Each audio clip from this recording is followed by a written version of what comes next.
pure sadness. You know, that's the only emotion I can think that I can process at this moment. We're praying for the victims, we're praying for the families who remain behind, and praying for all of us because it's affected everybody in Texas. And I look around and I just see devastation, and every day is hitting me harder and harder as days go by.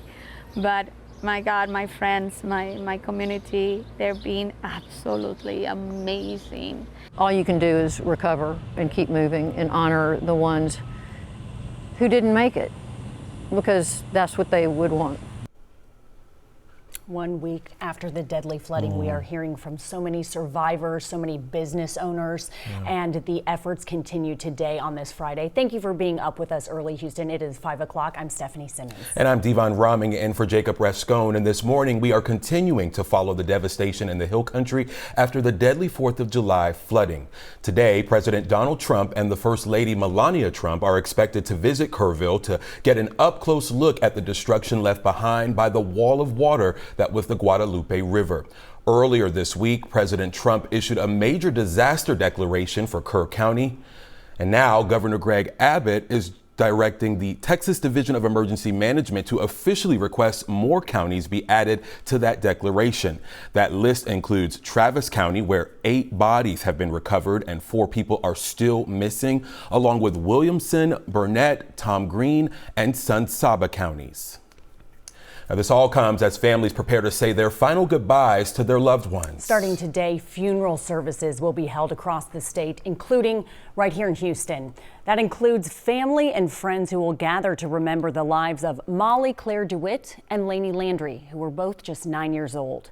Lainey is being remembered for her kindness, her curiosity, and her beautiful smile, which you can see in that picture. And Molly's family says that she was generous with her time, her heart, and even her belongings, and that she taught those around her what it meant to love without hesitation. There she is.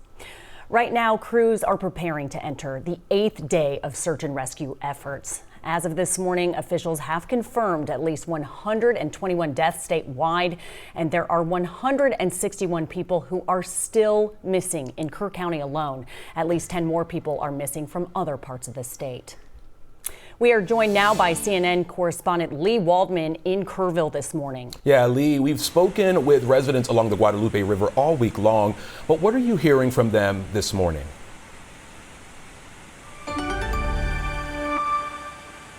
Good morning. It's good to be with you both. So we know that President Donald Trump is coming here to Central Texas today. It's something residents obviously in this area are very aware of. He's going to be surveying some of the damage left behind from these catastrophic floods that happened a week ago today. He's going to be meeting with those first responders, state and local leaders, and then also is going to be talking about the progress being made when it comes to those search and rescue efforts that have been tireless throughout this whole week. We also know that he's planning on touting the successful relationship between the White House and the state of Texas amidst this entire week, where this is all happening while the victims' bodies are still being recovered.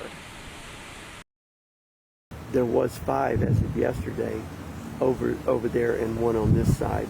What was once a peaceful way of life living along the Guadalupe River has now turned into a mass grave 1 week after catastrophic flooding. This still blows me away. This really does blow me away. Ricky Ray Robertson's family's property was significantly damaged in the flood. Helicopters are constantly flying overhead with search crews working across the river. His cabin home was washed away, but Robertson says people searching his property have it much worse. The man walked to me and he said, "We're looking for our daughter."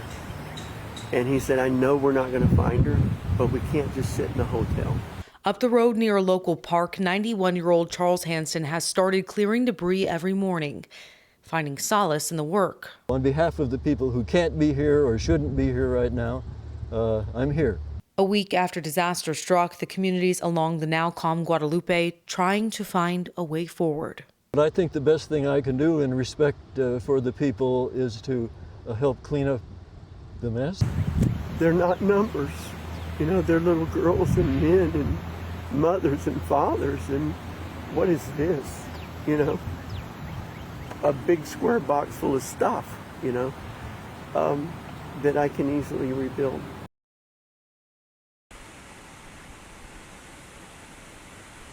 And Devon, Stephanie, I want to point out, you can see these crosses. It's part of a growing memorial alongside the Guadalupe River. We spoke to the artist behind this display. He says his intention is to put a cross out for every victim lost. Back to you. Too many crosses, but a powerful display. And Lee, we've spoken all week with residents who live along the Guadalupe River. What are you hearing from those people now?